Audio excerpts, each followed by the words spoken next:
नमस्कार। आपने निष्कर्ष बिहार देखना शुरू कर दिया है और आपने हमारे चैनल निष्कर्ष बिहार को यदि सब्सक्राइब नहीं किया हो तो जल्द से जल्द सब्सक्राइब कर लें और फेसबुक पर देख रहे हैं तो लाइक और फॉलो करें।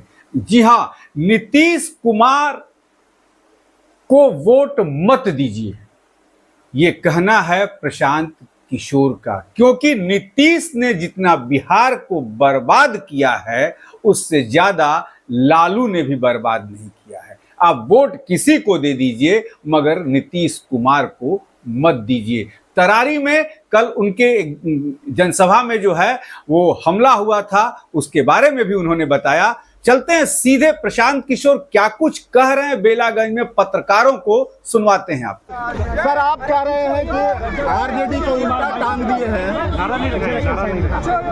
आप कह रहे हैं कि आरजेडी को उल्टा टांग दिए हैं, जबकि तेजस्वी कह रहे हैं कि उपचुनाव में ही नहीं 25 में भी हम जीतेंगे और गरीबों की सरकार बनाएंगे। मेरे भाई, बेलागंज में 35 साल से अपराधियों ने अपना कब्जा किया हुआ है। जो आपराधिक प्रवृत्ति के लोग हैं, जो राजनीति करते हैं, अपराध जिनका मुख्य पेशा है, उन लोगों ने बेलागंज को कब्जा किया हुआ है। और जिन मुसलमानों की ताकत से वो ये कर पा रहे थे, जिस रस्सी का इस्तेमाल करके वो लोग ये ताकत बनाए हुए थे, वो रस्सी जनसुराज ने काट दी है और उसी रस्सी को लगाकर उनको उल्टा टांगा है। और तीसरे नंबर पर रहेगी आरजेडी। आप नोट करके रख लीजिए। आप ये भी कह रहे हैं कि किसी को वोट दे दीजिए लेकिन नीतीश को नहीं दीजिए, इसका वजह? अरे भाई, नीतीश से ज़्यादा धोखा किसने दिया है? मान लीजिए कि आपको तो पता है कि सुरेंद्र यादव गलत है, सुरेंद्र यादव के आप खिलाफ खड़े हैं, लेकिन नीतीश कुमार का तो पता नहीं है कि वो आदमी तो अपने लिए किसी को बेचने को तैयार है। कल सुरेंद्र यादव को मंत्री किसने बनाया था? नीतीश कुमार ने बनाया था। आज जमीन का सर्वे करके जमीन घर घर झगड़ा लगाने का काम कौन कर रहा है? नीतीश कुमार कर रहे हैं। स्मार्ट मीटर लगाकर गरीब का घर में अंधेरा कौन कर रहा है? नीतीश कुमार कर रहे हैं। जो पूरा भ्रष्टाचार फैला हुआ है, किसके राज में फैला हुआ है? नीतीश के राज में फैला हुआ है। तो नीतीश को वोट अपने समाज के साथ धोखा है, बिहार के साथ धोखा है, बिहार के बच्चों के भविष्य के साथ धोखा है। सर, बलुआ में आपकी पार्टी का झंडा फाड़ा गया है, तरारी विधानसभा क्षेत्र का, भोजपुर में। अरे भाई, झंडा फाड़ना, किसी का झंडा फाड़ दो, झंडा फाड़ना दिखा रहा है कि आप कितने विचलित हैं।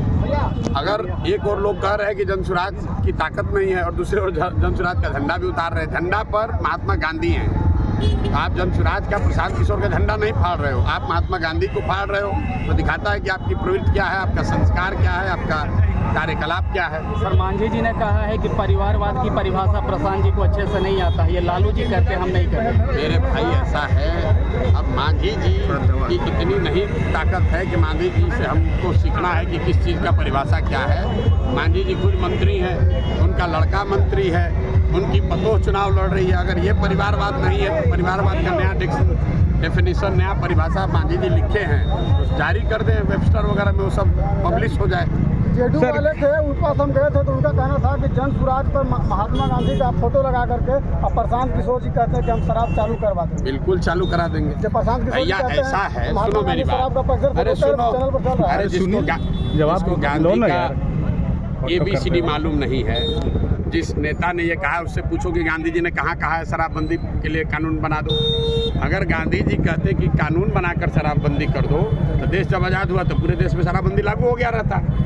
जिसको गांधी का कोई ज्ञान नहीं है, तो जो जीवन में खुद नहीं पढ़ा, वो गांधी पर टिप्पणी कर रहा है। पहली बात समझिए, शराबबंदी हटाने की बात जो है, शराब यहाँ बंदी हो तब तो उसको हटाने की बात है। शराबबंदी कहाँ है बिहार में? शराबबंदी के नाम पर दुकान बंद है, होम डिलीवरी तो हो ही रहा है। महंगा हो गया, शराब महंगा हो गया अलग, जहरीली शराब बिक रही अलग, सैकड़ों लोग मर गए वो अलग, और बिहार के गरीब जनता का 20,000 करोड़ रुपए का नुकसान हो रहा है वो अलग। लेकिन ये 20,000 करोड़ रुपया जा कहाँ रहा है, पहले इसको समझिए।